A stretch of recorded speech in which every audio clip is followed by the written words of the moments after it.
Ako po pala si Sheena, 25 years old mula Cavite.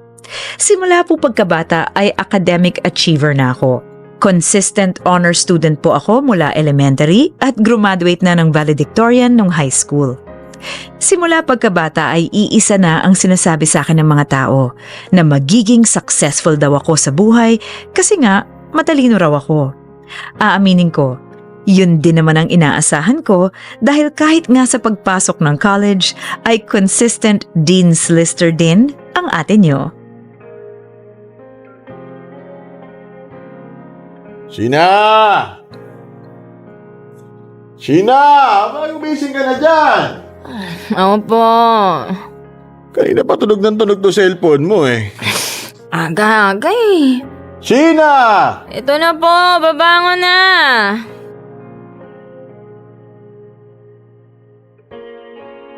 Cellphone mo. Sino po ba to? Bewo ko sa'yo. Si Tessa? Anong trip nito? Bakit ang aga-aga tumatawag? Hello, Tess? Sheena, kakagising mo lang ba? Ano bang meron? Open mo laptop mo, bilis! May grades na! Ay, hala. Sige, wait.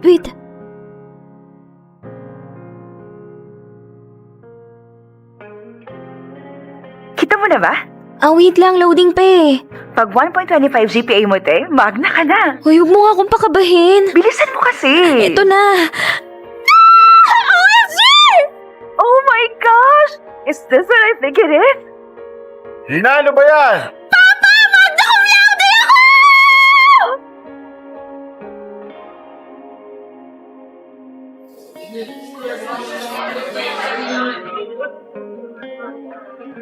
Kain lang kayo, huwag kayong mahihiya ha? Ito na ba yung graduate, Anton? Oo. Nako, congrats Iha ha. Napakatalino mo namang bata. Thank you po. Sigurado pag itong batang to nakakuha ng trabaho, malaki agad ang sweldo. Ay naku, sana nga. Sigurado yon. Baka may mga kumpanya pang tumawag sa'yo para mag-offer ng trabaho. Sana nga po. Sheena! Tess! Papuntahan ko lang po si Tess. Sige, sabihin mo kumain na siya doon ha. Sige po. Congrats! Deserve ang Latin honor! Congrats din sa'yo, te! Cum laude lang yung sa akin eh. Magna cum laude kaya yung sa'yo. Ay, walang magna yung sa'yo. Ganun? Joke lang! Thank you sa pagpunta, Tess, ha? May mga in-applyan ka na ba? Siyempre, bala ko kasi in 3 months may trabaho na ako eh. Grabe naman yung 3 months. Feel ko naman pagdating nun may magandang offer na sa akin. Wala pa akong na-applyan eh. Gusto ko kasi magpahinga muna. Tsaka baka biglang magkaroon ng opening dun sa dream company ko. Hintayin ko muna. Hoy, yung sa dream company ko rin, walang opening kaya sobrang nangihinayang ako. Gaga ka, meron kaya? Meron? Oo. Wait, legit? Oo nga, kakacheck ko lang eh. Tara sa kwarto. Kailangan ko yung laptop ko. Samahan mo ako mag-apply. Ang excited mo naman. Hindi pa ako kumakain eh. Mamaya na girl, kahit magbalot ka pa. Sabi mo yan ha? Alam mo ba, nung 1 buwan pa naka-ready yung resume, CV at saka cover letter ko para sa kanila. Ang OA mo. Sobrang dream company ko kasi talaga to. As in, kung hindi ako magiging journalist sa kumpanyang to, hindi na lang ako magtatrabaho. Ang OA mo, isend mo na lang. Charot lang, syempre. Pero eto na nga, isasend ko na. Ay, kinakabahan ako, my gosh! Click mo na. Submitted na. Sana may plus points kapag early applicant. Ima-manifest ko to. Tama. Sa'yo na yan, te. Manifest mo na. For real, akin na tong trabahong to. Next month, professional journalist na ako.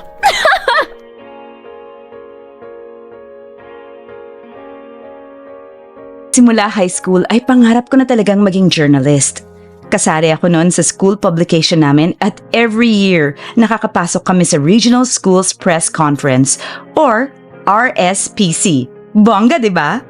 Kaya naman din sobra-sobra na lang yung kagustuhan ko na maging professional journalist.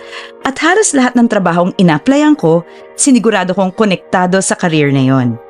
Pero may isang kumpanya po na talagang sobrang dream ko talaga na mapasukan at talagang ipinilit at ipinagdasal ko talaga kay Lord na sana matanggap ako doon.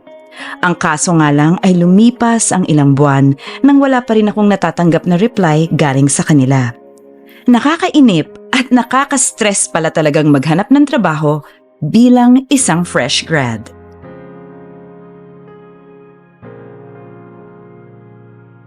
Okay, so Sheena, Please tell me about your experiences related to this job. I was an intern po at a radio broadcasting company in Manila where I assisted in writing news for the company.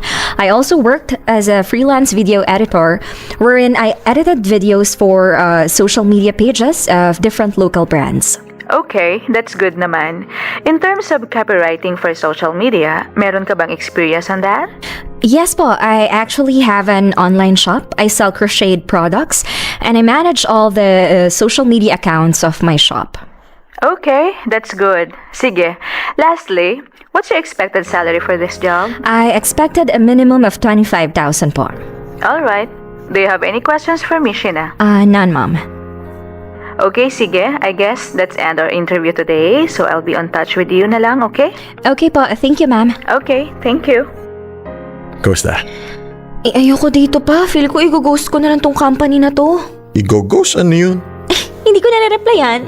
Abay, loko ka naman bata ka. Hinihintay ko kasing mag-reply yung dream company ko Ay, nag-follow up ka na ba? Dami-dami mong interview, wala ka pa rin mapiling kumpanya. Ang pangit kasi nung offers nung iba eh. Eh, di ba meron ka ng magagandang offers?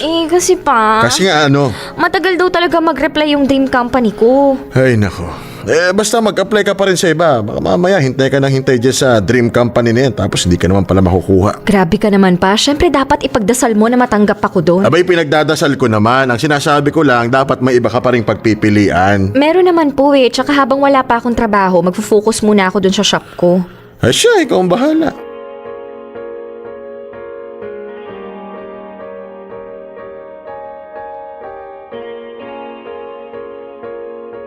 So ito na nga, bali 20k yung offer sa akin habang probation. Tapos kapag doon regular ako, itataas nila. Pwedeng umabot ng 25 hanggang 30k. Okay na din, te. Hindi na masama. On-site pa yung trabaho mo? Oo, pero malapit lang din naman sa amin, isang jeep lang. Okay ka rin ah. Ikaw ba? Eto, wala pa rin. Wala kasi ako matripan sa lahat ng in-applyan ko eh. Yung ibang baba ng pasweldo. Yung iba naman parang sobrang layo na sa degree natin kaya ayun, hindi ko kinukuha. Eh di yun ang balak mo. Ito, mag-crochet. Te, hindi ka naman parati may order dyan? May 3 kaya akong bagong order. Ayan oh, kakatapos ko lang mag-print tong waybill. Eh ang liit ng kita mo dyan eh. Side hustle ko lang naman to. Akala ko ba, balak mo in 3 months may full-time job ka na? Eh 3 months na ayaw pa rin ako replyan ng dream company ko eh. Kung ako sa'yo, te, mag-e-entertain ako ng ibang kumpanya. Nag-e-entertain naman ako. May isa na nga uli akong in-applyan eh. Second dream company ko yon. Gusto ko yung may ranking ka pa talaga ha. Siyempre, kapag natanggap ako dito, kukunin ko na to. May tumatawag sa'yo, te. Sino? Ewan ko, basta number eh. Eh, paabot naman ang phone ko. Baka mamaya employer yan eh. Hello po. Hi, good afternoon. May I speak to Miss Sheena Alonzo? This is Sheena po. Hi, Sheena. So you applied to our company last month as a news writer, no? I was wondering if you're still interested in the position? Yes po. Yan ba si number 2 dream company? Oo. Good. That's good. So, are you free for an on-site interview tomorrow around 2 p.m.? Sure po. Sige po. Okay, sige. I'll send you the address through email after this call. Sige po. Thank you po. Thank you. I'll see you tomorrow. See you po. May interview ako bukas, te! Ito na yun, girl. Konti na lang alipin ka na rin sa salapi. Gaga ka. Pero legit yun. Nafe-feel ko na eto na yun. Next month, may trabaho na ako. Legit. Marami akong job opportunities na tinanggihan para sa dream company ko. Pero itong isang to, naku, hindi ko kayang i-let go. Pangarap ko rin talagang makapasok sa kumpanyang to, kaya naman sobrang excited ako nung tawagan nila ako para sa interview. Sobrang kaba ko nun mga kamorkada, pero feel ko naman po ay nairaos ko naman siya ng maayos. Yun nga lang, pagkatapos ng interview, mahaba-habang hintayan na naman para sa update kung nakapasa ba ako o hindi.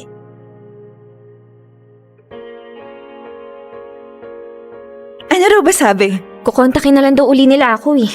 Eh kaso 2 linggo na silang missing in action. Ayaw mo ba mag-follow up? Nag-follow up naman ako ng isang araw eh. Check mo nga uli email mo. Sige, wait. Ayun! Hala, kinakabahan ako. Parang ayoko buksan. Dali, buksan mo na. Kaka-email lang nila oh. Wait tayo ng mga 15 minutes. Ito naman, papatagalin mo pa eh. Andyan na, buksan na natin. Ay, ayokong basahin. Kinakabahan ako. Teka, harap mo na oh. After careful consideration, we regret to inform you that we have decided not to move forward with your application at this time. Tay, hindi ako natanggap. Okay lang yan, te. Baka hindi lang talaga meant to be. Sayang kasi Tess, akala ko pa naman matatanggap na ako dito. Baka para ka talaga dun sa number 1 dream company mo. Baka nga. Hoy, cheer up ka na dyan. May darating pa naman ibang trabaho eh. True. True, pero ang lungkot mo pa rin. Magpa-focus na lang siguro muna ako sa online shop ko. Yan, tama. May live selling ka ng mga crochet designs mo. Uso kaya yan? Totoo ba? Oo, kaya nga ang daming umu-order sa'yo eh. Sa bagay. Para habang naghihintay ka ng magandang job offer, kumikita ka pa rin, o di ba? Tama. Sige na nga. Sila naman yung nawalan eh. Di nila ako kinuha. Tumpak! Hindi ka nila deserve. Magnegosyo ka na lang.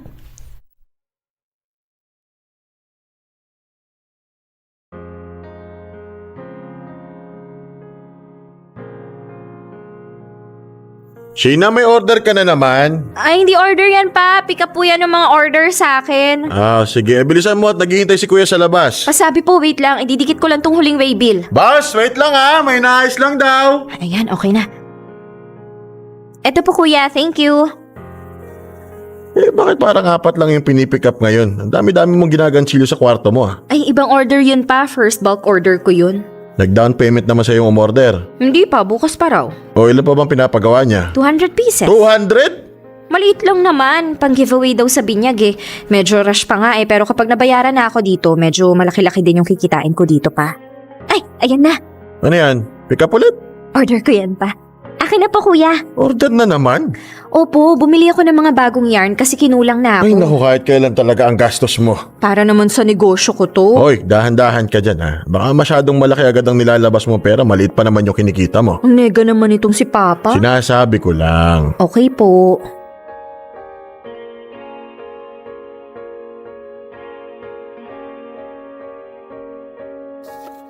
Ano, wala pa rin sumasagot? Wala eh, ewan ko ba sa buyer na to.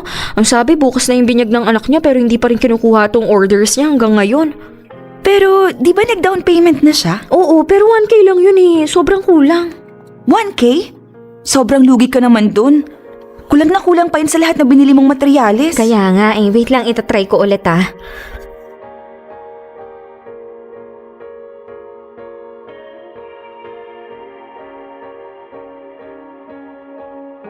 Ate, wala talaga.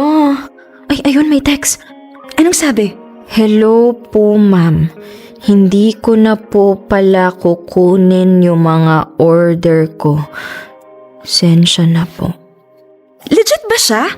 May sinasabi ba kung bakit? May nahanap po kasi kami na mas mura kahit sa inyo na po yung 1K para sa abala. Sensya na po. I-message mo kaya dun sa Facebook niya. Di ba dun siya unang nag-chat sa'yo? Oo, sige, wait lang. Facebook user not found daw eh. Nag-delete na siya ng Facebook? O baka blinak na rin ako. Girl, ewan ko na. Tawagan ulit natin. Block na rin ata pati number ko eh. Kupal. Tess, ang dami nitong in-order niya. Lahat ng pera ko dito ko ginastos. Paano ba? Ano pang pwede natin gawin? Hindi ko rin alam. Teka. Pwede pa natin gawa ng paraan. Tess.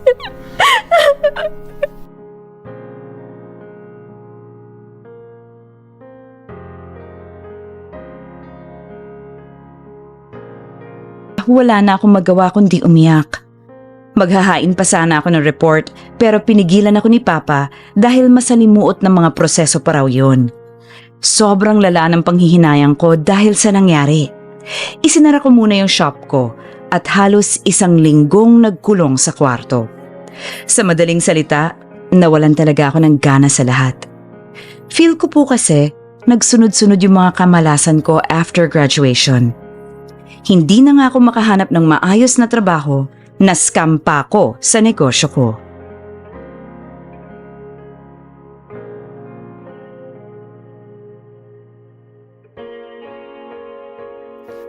Sheena! Po, Andito si Tess.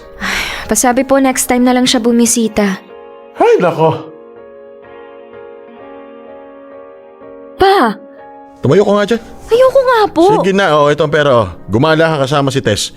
Lumabas-labas ka rin ng bahay. 1 linggo ka na nabubulok dito eh. Tinatamad nga ako pa. Ay, nako, sige na. Nang sumigla ka naman ng konti. Hanggang ngayon ba, iniisip mo pa rin yung bogus buyer na umorder sa'yo?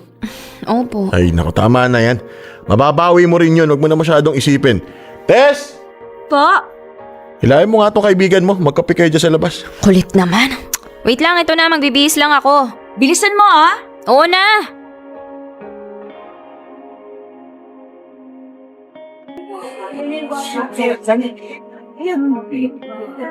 Hoy! Ito naman. Kinailangan pang pilitin ni Tito bago lumabas ng bahay. Gusto ko talagang magpahinga. Sabi ni Tito, kahit daw ata yung mga tawag ng ibang employer, di mo rin sinasagot. Hindi naman lahat. Ay, ito na lang. May nakita akong posisyon. Bagay sa'yo. Writer-researcher.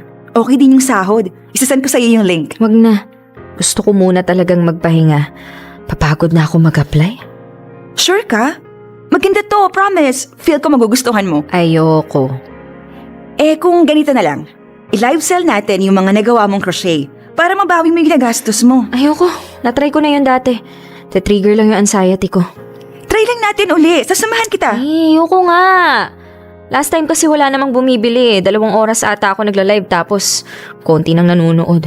Ito naman, ang nega masyado. Gusto ko na lang maging halaman. Ayaw mo na ba maging journalist? Ewan. Ang hirap maghanap ng maayos na trabaho eh. Ito na lang. Para medyo ma-cheer up ka ng konti, sama ka na lang next week. Saan? Uuwi raw sila Jello tsaka Chelsea. Gala tayo. Wala akong pera. Girl, si Tito pa mismo ang magbibigay sa'yo ng pera para lang lumabas ka ng bahay. Tsaka, hindi mo ba na-miss yung 2 yun? Saan naman tayo pupunta? Kahit saan, basta sumama ka. Sige na nga. Yes!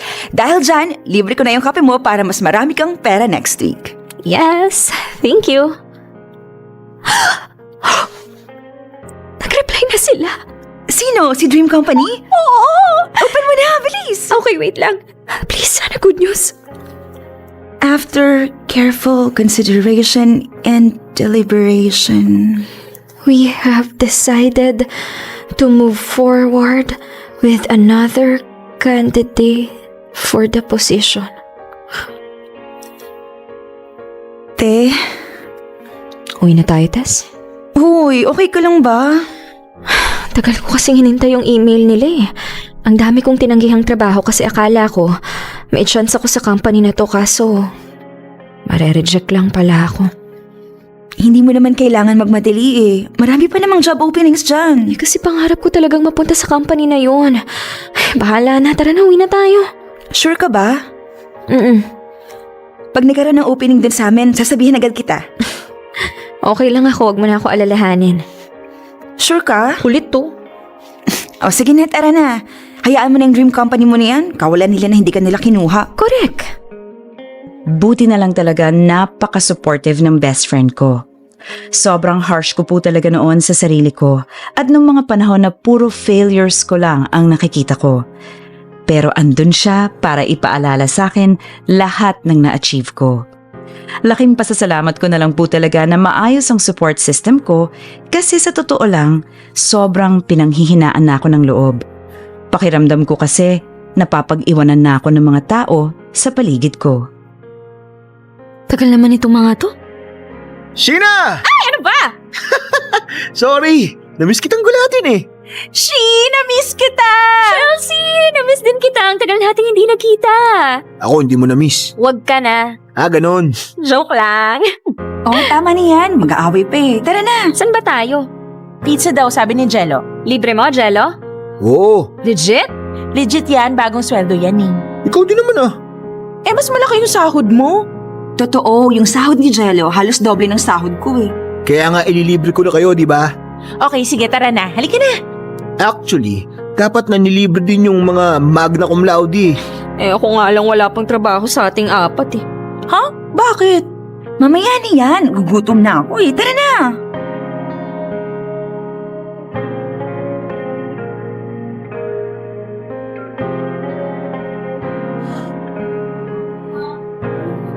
Bagal pa ng serving dito.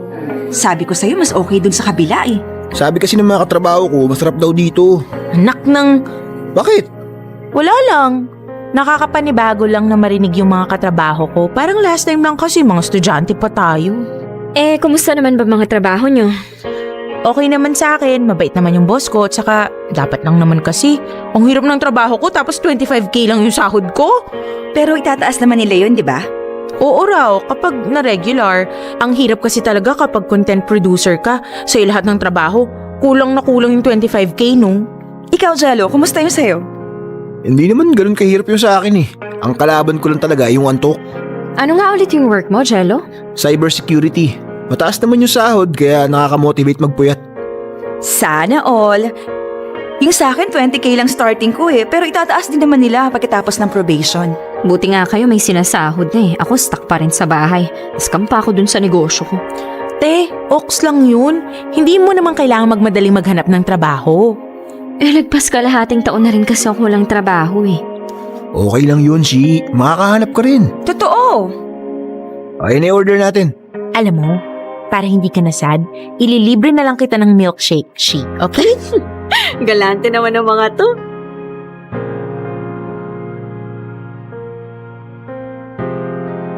Bye, guys! Bye-bye! Ingat kayo pag-uwi, Jello, Chelsea.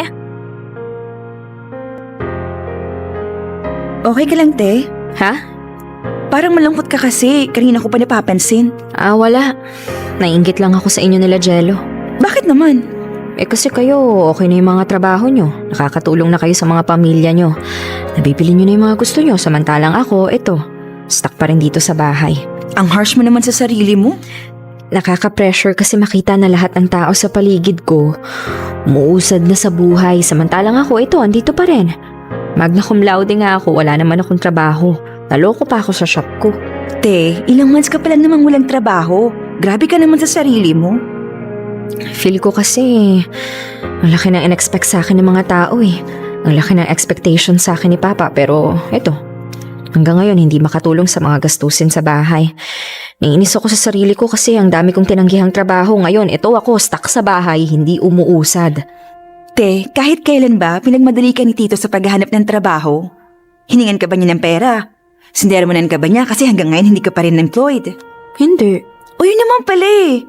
Magdahan-dahan ka kasi. Huwag mo ikumpara yung sarili mo sa ibang tao kasi hindi porket umuusad kami napag-iiwanan ka na. Iba-iba yung gusto natin sa buhay. Iba-iba yung course natin. So, syempre, iba't iba rin yung mga progress natin, di ba? Akala ko kasi talaga magiging successful ako eh. Girl, kakagraduate mo lang. Kumalma ka nga. Kalmado naman ako ah. Kalmado pero naiiyak ka na. Bakit kasi ang hirap ng buhay after grad? Te, mas mahirap hindi graduate. Kaga? Sige na, tama na yan. Darating din yung tamang opportunity para sa'yo. Konting hintay lang. Thank you, Tess. Pagkatapos ng breakdown ko na yon, ay napagdesisyonan kong magpahinga. To take things slow, kumbaga. Hinayaan lang naman ako ni Papa. Sobrang thankful ko na lang talaga na love ako ng papshi ko. Umabot rin sa punto na 1 taon akong walang trabaho. Pero gaya ng dati, ay lagi akong ina-assure ni Papa na okay lang maghintay. Dahil darating naman daw talaga yung tamang opportunity para sa akin. Sino ba naman ako para suwayin ng tatay ko? Charis! Pero in all seriousness, puno ako ng anxiety sa 1 taon na yon. Pero pinilit ko talaga ang sarili ko to take small steps. Naghanap ako ng mga workshops, nag-take ako ng mga online course, at binuksan ko na ulit yung shop ko. Baby steps, alam kong magiging journalist din ako. Pare, sige, 200, dadalhin ko dyan bukas. Free delivery na to, ako na mismo magdadala dyan. Sige, thank you. Naku, matutuwaan ako nito.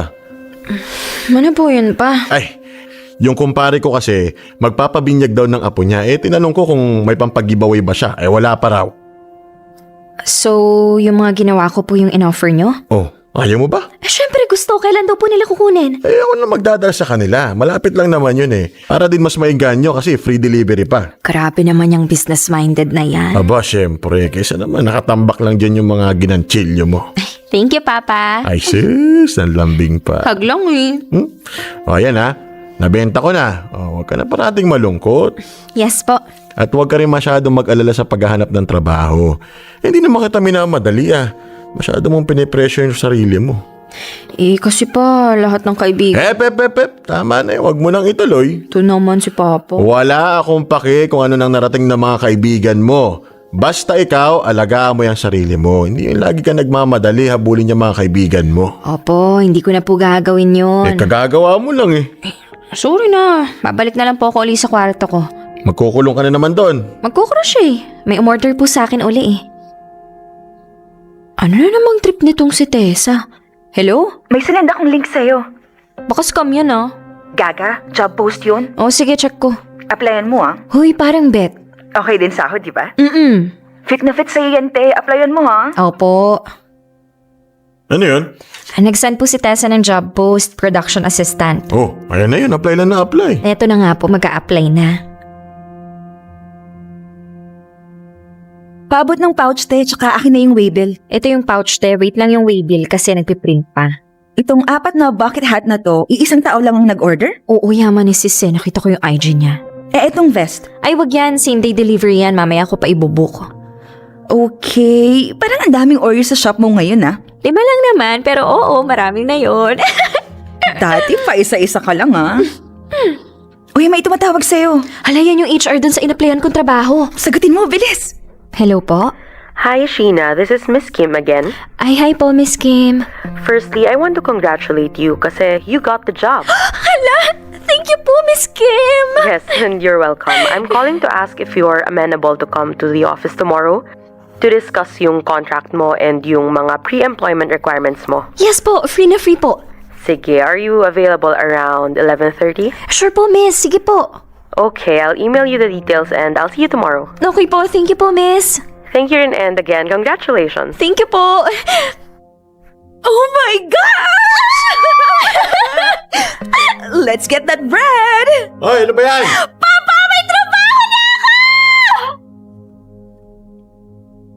Matapos ang 1 taon na job hunting, ay natanggap din ako bilang isang production assistant. Sa totoo lang po, kapag binabalikan ko yung mga nangyari, nare-realize kong kinain lang din talaga ako ng pressure at anxiety. Masyado kong inisip na napapag-iwanan ako kahit na wala namang nakikipagkarera sa akin. Ang lesson lang po sa storyang to ay huwag niyo akong gayahin. Charis! Pero seryoso po, totoo talaga na may darating na tamang opportunity para sa'yo, para sa mga fresh grad na kagaya ko. Tiyaga at pasensya lang talaga, meron at merong trabaho para sa inyo. Dito ko na po tatapusin ang aking kwento. Sana po ay may makarelate sa storya ko at sana kahit papano ay may nakuha kayong lesson mula dito.